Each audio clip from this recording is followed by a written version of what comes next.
on both the top bottom lines. Uber coming in above mobility estimates, but a little bit shy of expectations on delivery. And then I want to talk about the guidance. Joining us right now is Uber CEO Dara Khosrowshahi, and it's great to see you, sir. How are you?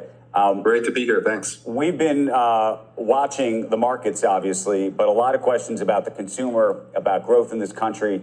You are perhaps one of the better barometers of all of this. So let's talk about this past quarter, but let's also talk about where you think things are headed. Well, Andrew, I think our results that were incredibly strong speak for themselves. We had gross bookings of $40 billion, up 21% year on year, which is very similar to what we had last quarter. Chips growing 21% as well. Record adjusted EBITDA of $1.57 billion, up over 70% on a year-on-year basis. And it translated into free cash flow of $1.7 billion. So the company is really hitting on all cylinders.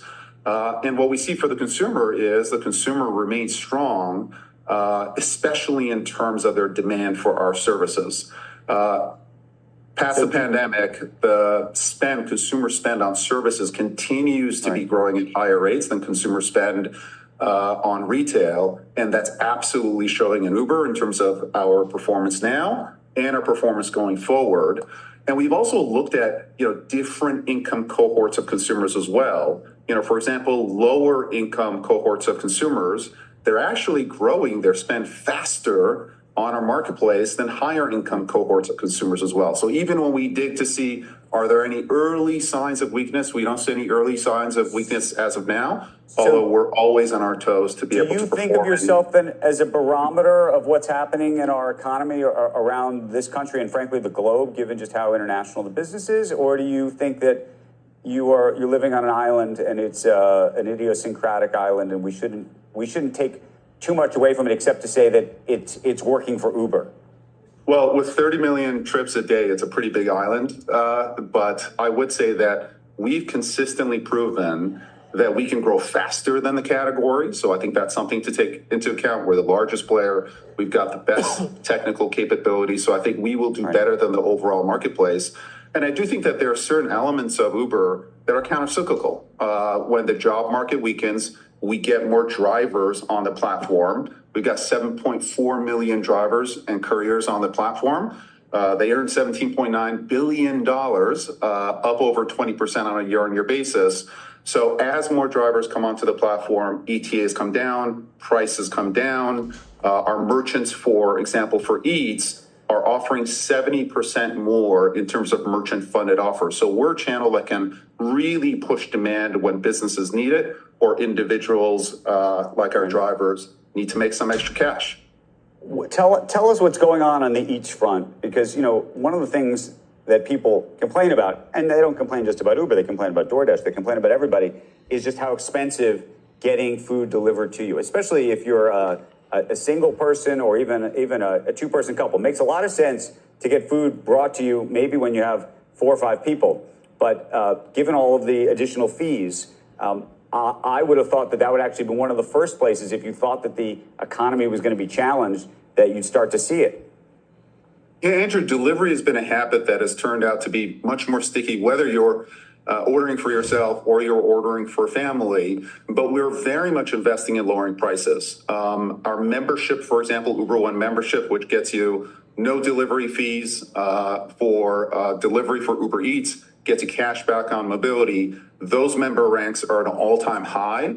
Over 50% of our volumes on delivery come from members, so they actually don't pay any delivery fees, and we continue to increase that percentage.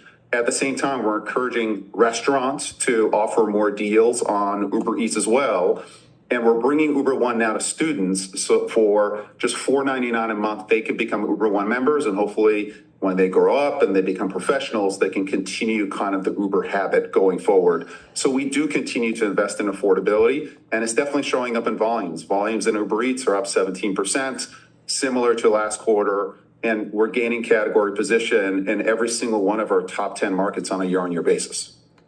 Dara, let's talk about freight. Freight has been one of these businesses that actually has been somewhat challenged. What's going on there? Yeah, freight has been challenged by the same weakness that you see in retail to some extent coming out of the pandemic. That hangover is not over. The freight team continues to execute really well in a very, very difficult market. The fact is right now, post-COVID, a lot of truckers came into the marketplace. Marketplace prices came down, and those marketplace prices have not adjusted yet. We're watching very carefully, but in the meantime, our team continues to bring technology to essentially connect shippers with truckers on a direct basis, kind of the next gen freight company. And we're very confident of the prospects there. But right now, the environment's a tough one. So there it is. I took a quick video. Couple of lies built in there. The prices for rides went down. That's not true. They went up. He didn't really address the exorbitant fees for food deliveries for the people ordering them. Another lie I think he built in there is when he said that drivers made 20% more, which doesn't add up. In his equation or his calculation, 20%, drivers made 20% more. No, that's because more drivers onboarded, probably many illegal accounts, have more drivers on board than ever before. And because of that, driver earnings went up 20%. They certainly did not go up 20% year over year. Quite the opposite. They went down 25%. So you always have to read between the lines with Dara Khosrowshahi. But hey, he'll spin it anyway for Wall Street, won't he? Not much spoken about drivers. Didn't really address that. I wish the interviewer asked a few more tougher questions, but greetings from Hawaii, and please feel free to comment.